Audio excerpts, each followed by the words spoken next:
Hello and welcome everybody. You're watching Newsmakers of the Week and this is me, Tanisha Avasthi. The year 2020 will surely be an ordeal for most of the Indians, with the COVID cases crossing the 1.5 lakh mark and several other terrors gripping India.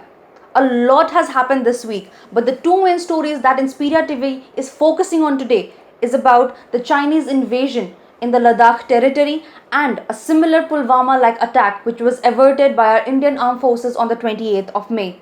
These two stories remain our top focus of the day, but before we present to you a more detailed information on the same, have a look at the headlines. Flight operations in India resumed from 25th of May, but only one-third of total flights are being operated. After 6 flyers were tested positive for coronavirus in a plane which was traveling from Chennai, the big question now is, did the government take a wrong decision and risk the lives of several Indians? Swarms of desert locusts have invaded in several states of India. These insects have become a threat to farmers and their agricultural fields.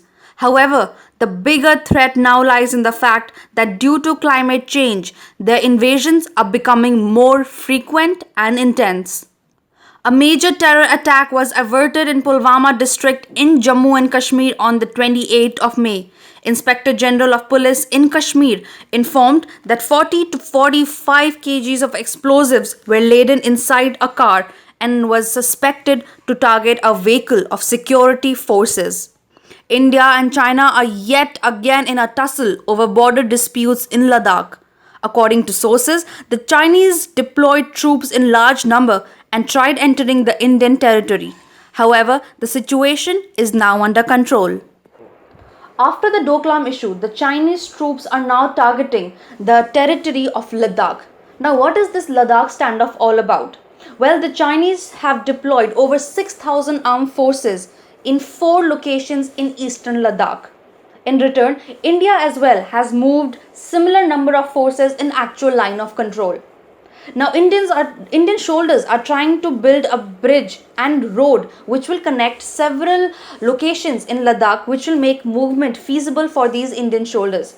However, invasion of these Chinese troops are becoming a hindrance and is considered aggressive posturing. According to sources, these two armies did get into a tussle, which was resolved later on. However, the situation still remains tensed at the border. The other top story that we are focusing on today is coming in from Jammu and Kashmir, where a Pulwama-like attack was attempted by the terrorists on 28th of May. Pulwama attack, which took place in 2019, will forever be in bitter memories for all Indians. A similar terror activity was planned by the same terror group on 28th of May, wherein a white-colored Santro car with fake registered number plate was spotted at the checkpost, and it had 40 to 45 kgs of explosives in it. It is said that it was suspected to target the security personnel and the armed forces.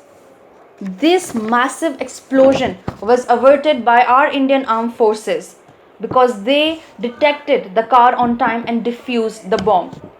The news agency ANI reported that the driver of the car, named Hizbul terrorist, who is in constant touch with Jaish-e-Mohammed, who was involved in last year's suicide attack on CRPF convoy.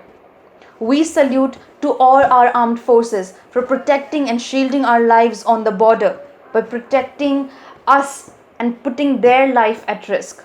We will forever be indebted to them.